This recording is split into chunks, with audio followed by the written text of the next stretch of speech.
Just before we get into the message, just popped into my mind.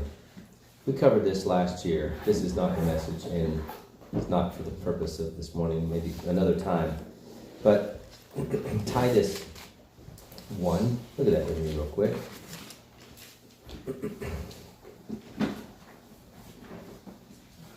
Verse 15.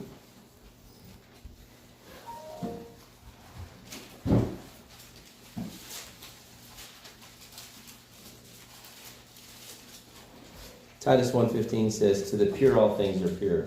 Right? "But to those who are defiled and unbelieving, nothing is pure, but both their mind and their conscience are defiled."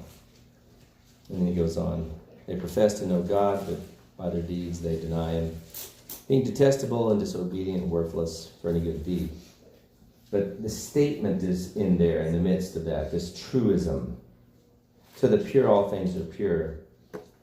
And when it comes to things like Christmas, I enjoy celebrating a more traditional style. I enjoy a tree.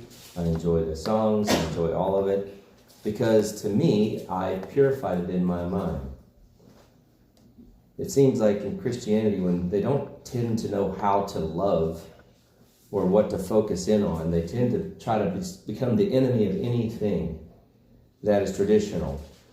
And it's a good tradition to say, I believe that the star above the tree represents the star that was above Christ when he was born, and that his new life brought us new life in the green tree, and he was the one who brought light into the world, so put lights on a tree. And then the Magi and people gave gifts to one another at his coming. And at his next coming, they'll give gifts to one another. So when you're talking about the tradition of it, I don't care what any pagan thing. There's all kinds of different speculations. And people just make stuff up. Well, and Saturn and this thing and that thing and Rome and blah, blah, blah, and blah, blah, blah, and hoo. It doesn't matter. It matters how I view it. Right? It matters how I view it. If I say the tree means this, then that's what it means. I have purified it.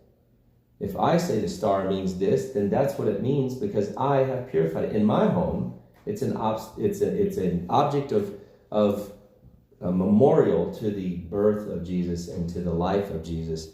And I thank God, like I said, for any tradition that forces the entire globe to recognize the birth of Jesus Christ.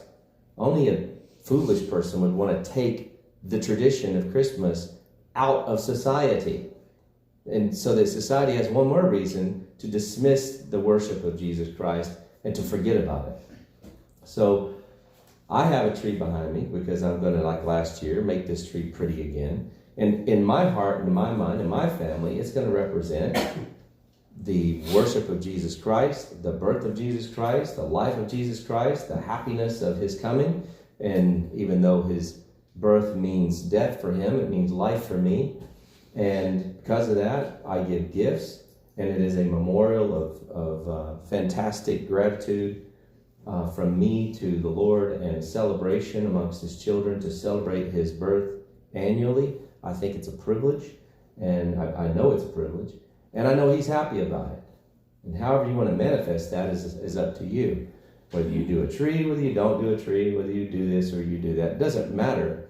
As long as you think correctly about it, then it has been purified, right? And so to the pure, all things are pure. And so to me, this is a pure act of worship. It's a pure act of gratitude. It's a pure act of faith. And therefore, it is acceptable before God, as many other things in life are. So anyway, just a point. Just want to make that point as a reminder because people like to focus so much on the things that don't matter and make things like that a big issue when they're really not.